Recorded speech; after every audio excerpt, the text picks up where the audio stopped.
আজকের ক্লাসে আমরা আমাদের বিজ্ঞানের নবম অধ্যায় অর্থাৎ দুর্যোগের সাথে বসবাস উক্ত অধ্যায়ের ভূমিকম্প নিয়ে আলোচনা করব। ভূমিকম্পের কারণগুলো সম্পর্কে আমরা শুরুতে একটু জেনে নিই। আমাদের ভূপৃষ্ঠের টেকটনিক প্লেটের সঞ্চালন বা এদের সংঘর্ষের কারণেই বেসিক্যালি আমাদের ভূমিকম্পটা সৃষ্টি হয়। ভূমিকম্প মানে ভূমি অর্থাৎ মাটির মধ্যে যদি কম্পন সৃষ্টি হয় সেটাকে আমরা বলি ভূমিকম্প। তো আমাদের মাটির নিচে হলো বেসিক্যালি এরকম টেকটনিক প্লেটগুলো এক একটার এক এক শেপে আসলে এক একভাবে হলো সাজানো থাকে। সো আমাদের মাটির নিচে এই টেকটনিক প্লেটের মধ্যে মনে করো আমার হলো এই প্লেটটা আছে, এই প্লেটটা হলো একটু নিচের দিকে নেমে গেছে, তাহলে আমার কি এই প্লেট এই প্লেট এই প্লেট এই প্লেট সবগুলো আশেপাশের প্লেটগুলো কি নড়ে চড়ে উঠবে না? তো এভাবে করে ধরো এটা একটু নড়ে গেলে আবার তার পাশেটা নড়ে যাবে না?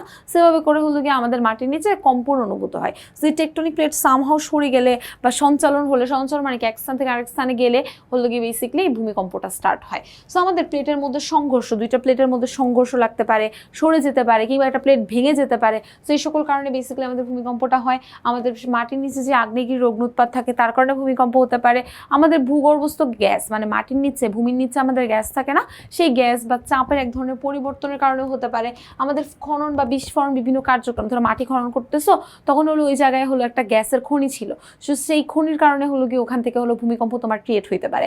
এবার চলে যাবো আমাদের ভূমিকম্পের কারণে, যে আমাদের ভূমিকম্পটা আসলে কেন হয়। সো ভূমিকম্প সহনশীল ভ্রমণ মানে এটার প্রতিরোধটা দেখবো, যেটাকে আমরা কিভাবে প্রতিরোধ করতে পারি। যেমন জাপান, ওখানে কিন্তু খুবই ভূমিকম্প হয়। এখন ওরা এমনভাবে ওদের বাসাটাই নির্মাণ করে যে একটু পরপর মৃদু মৃদু বা বড় বড় ভূমিকম্প হলে ওদের বাড়ির আসলে ওভাবে কোনো ক্ষতি হয় না, কারণ ভূমিকম্প সহনশীল ভবন তারা আসলে নির্মাণ করে থাকে।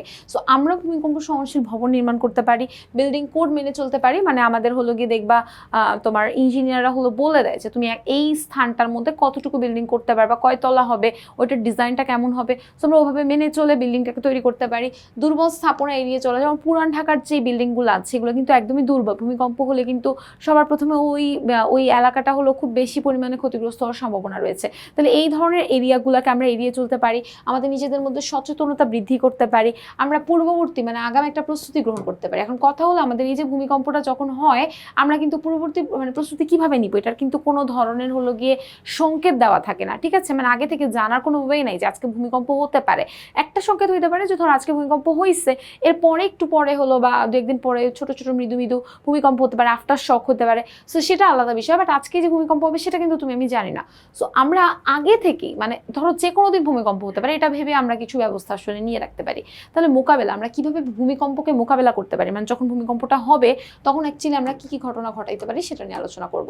সো আমাদের মাথা রক্ষা করার চেষ্টা করতে পারি। আমাদের মাথা রক্ষা করার জন্য কোনো মজবুত কিছু নিচে, আশেপাশে হেলমেট থাকলে হেলমেট পরার চেষ্টা করব, কিংবা টেবিল বা মজবুত কোনো কিছু নিচে, তাকের নিচে, এসব জিনিসের নিচে মাথাটাকে হলো গিয়ে মানে সবার আগে হলো ভেতরে রাখার চেষ্টা করব, বা সম্ভব হলে পুরো শরীরটাই। সো এগুলোকে কোনো কিছু নিচে আশ্রয় নেওয়ার চেষ্টা করব। লিফট ব্যবহার করার চেষ্টা করব না, কারণ লিফট হলো গিয়ে ছিঁড়ে পড়ে যেতে পারে। সো লিফটের ব্যবহার আমরা ইউজ না করাই বেটার। সিঁড়িও ইউজ না করা বেটার, বিকজ অফ সিঁড়ি হলো গিয়ে অনেক দুর্বল থাকে। সো সিঁড়ি ভেঙে অনেক মানুষ মারা যায়। খোলা স্থানে চলে যাওয়ার চেষ্টা করব যদি বাইরে থাকি বা নিচতলার দিকে থাকি। বিদ্যুৎ বা গ্যাস সংযোগটাকে বন্ধ করে দেওয়ার চেষ্টা করব। আর আতঙ্কিত না হয়ে আমরা একটু শান্ত থাকার চেষ্টা করব। যে স্কুলে তুমি এখন একতলায় বসে আসো, ভূমিকম্প হচ্ছে, সবাই হুড় করে চিলাপালা করে ভয় পেয়ে নামতেছে, এরকম যেন না হয়। ঠিকঠাক মতো শান্তভাবে কামলে আস্তে ধীরে সবাই হলো বের হয়ে যাওয়ার চেষ্টা করব। এখন হচ্ছে ভূমিকম্পের সময় আমরা কি কি ধরনের জিনিস করতে পারি। সো করণীয়গুলো দেখি। দৌড়াদৌড়ি না করে নিরাপদ স্থানে থাকা, এই যে এটার মতোই আতঙ্কিত না হয়ে শান্ত থাকা, একই কথা। ভারী জিনিস বা জানালা থেকে একটু দূরে থাকার চেষ্টা করব। ধরো তোমার একটা এরকম শেলফের মধ্যে অনেক বই আছে, সেটা কিন্তু তোমার উপরে পড়তে পারে। সো এটা থেকে দূরে থাকবো। জানালা ভেঙে, কাঁচ থাই গ্লাস এগুলো ভেঙে তোমার উপরে হলো পড়তে পারে, এগুলো থেকে আমরা দূরে থাকার চেষ্টা করব। দরজার ফ্রেম বা শক্ত জায়গায় দাঁড়ানোর চেষ্টা করব। আর বাইরে থাকলে আমরা হলো খোলা জায়গার দিকে মুভ করার চেষ্টা করবো। এবার আসি ভূমিকম্পের সময় আমরা কি কি ধরনের কার্যক্রম করতে পারি, মানে তখন আসলে আরো কি কি জিনিসপাতি আমরা করতে পারি। তো আমরা হলো যে আহত মানুষজন থাকবে তাদেরকে উদ্ধার এবং তাদের মানে যারা গুরুতর আহত হয়েছে তাদেরকে আগে চিকিৎসা দেওয়ার চেষ্টা করতে পারি। গ্যাস বা বিদ্যুৎ লাইনে কোনো ধরনের সমস্যা আছে কিনা সেটাকে পরীক্ষা করতে পারি। ক্ষতিগ্রস্ত ভবনগুলো প্রবেশ না করার চেষ্টা করব। আফটার শকের জন্য একটা প্রস্তুত থাকবো, মানে পরবর্তীতে মৃদু মৃদু আরো ভূমিকম্প হতে পারে, বড় ভূমিকম্প হতে পারে, সেটার জন্য মেন্টালি বা সবকিছুভাবেই প্রিপেয়ার থাকার চেষ্টা করবো। এবং সরকার যে ধরনের নির্দেশনাগুলো দিবে সরকারি নির্দেশনাগুলো অনুসরণ করার চেষ্টা করবে, বিকজ তারা হলো আবহাওয়া অধিদপ্তর থেকে হলো গিয়ে খবর নিয়ে আমাদের চারপাশের অবস্থা কি আছে এগুলো নিয়ে তারা আসলে নির্দেশনা দেয়। তো সেটাকে আমরা অনুসরণ করার চেষ্টা করব। আশা করি আজকে ক্লাসে সকলে খুব ভালো করে বুঝতে পেরেছো। পরবর্তী আবার একটি পর্বে সকলের সঙ্গে দেখা হয়ে যাবে। সবাইকে আল্লাহ হাফেজ।